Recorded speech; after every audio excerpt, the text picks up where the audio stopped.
Hello there, Mr. Don De Leon. Sorry po for the delay, medyo busy lang po kahapon. So ito na po yung request niyo. This is a blue face hatch of Harold Brown.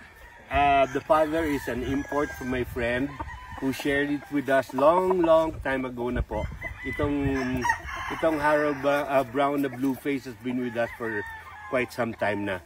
Ito po siya, again, we're only introducing mga 8 to 9 months old lang po na stag. Pero tignan nyo po yung katawan, no? Buong buo, solid as a rock, no? So, ang ganda po nito, very healthy. In other words, pag ganitong age and their body is full, it means to say they grew up very healthy. Hindi po yan nakatikim ng mga sakit. At saka mountain bred po ito. Itong blue face hatch ito, Mr. De Leon, his leg band number is 350, no? Ito po, lagay natin siya. Sorry. Ito po, Mr. De Leon, tingnan nyo yung kanyang station. Ang taas po siya, high station, balansyado, very thick ang kanyang mga buntot. And give me 2 months po, I guarantee you, hahaba na po yan yung buntot niya. Ito naman po yung pares na gusto niya ipares sa blue face claret. Very nice combination, sir. Agree ako po sa inyo.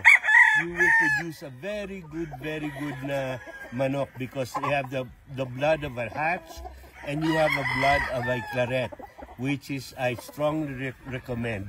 Claret could be your base bloodline. Lemons could be your base bloodline. In general po, they nick very well with most bloodlines. Kasi dati po, yung mga clarets are very short, no? Like pareho din yung lemons. Kaya dati, kailangan ipares mo sila sa high station ng mga manok.